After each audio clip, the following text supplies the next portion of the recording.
آپ صلی اللہ علیہ وسلم نے فرمایا، جس نے کسی کی زمین ظلم سے لے لی اسے قیامت کے دن 7 زمینوں کا طوق پہنایا جائے گا۔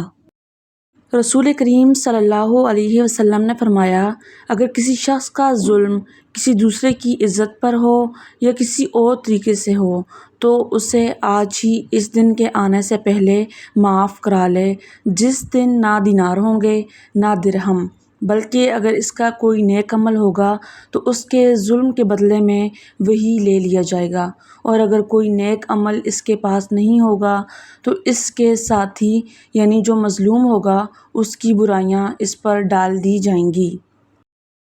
رسول کریم صلی اللہ علیہ وسلم کی خدمت میں دودھ یا پانی پینے کو پیش کیا گیا۔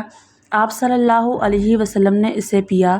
آپ صلی اللہ علیہ وسلم کے دائیں طرف ایک لڑکا تھا اور بائیں طرف بڑی عمر والے تھے۔ لڑکے سے آپ صلی اللہ علیہ وسلم نے فرمایا، کیا تم مجھے اس کی اجازت دو گے کہ ان لوگوں کو یہ پیالہ دے دوں؟ لڑکے نے کہا، نہیں، اللہ کی قسم یا رسول اللہ صلی اللہ علیہ وسلم، آپ کی طرف سے ملنے والے حصے کا اثار میں کسی پر نہیں کر سکتا۔ راوی نے بیان کیا کہ آخر رسول کریم صلی اللہ علیہ وسلم نے وہ پیالہ اسی لڑکے کو دے دیا۔ انصار میں ایک صحابی جنہیں ابو شعیب رضی اللہ تعالیٰ عنہ کہا جاتا تھا، ان کا ایک کسائی غلام تھا۔ ابو شعیب رضی اللہ تعالیٰ عنہ نے ان سے کہا کہ میرے لیے 5 آدمیوں کا کھانا تیار کرو، کیونکہ میں نبی کریم صلی اللہ علیہ وسلم کو 4 دیگر اصحاب کے ساتھ دعوت دوں گا۔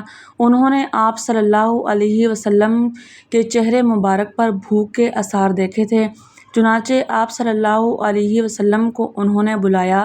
ایک اور شخص آپ صلی اللہ علیہ وسلم کے ساتھ بن بلائے چلا گیا۔ نبی کریم صلی اللہ علیہ وسلم نے صاحب خانہ سے فرمایا، یہ آدمی بھی ہمارے ساتھ آ گیا ہے، کیا اس کے لیے تمہاری اجازت ہے؟ انہوں نے کہا، جی ہاں، اجازت ہے۔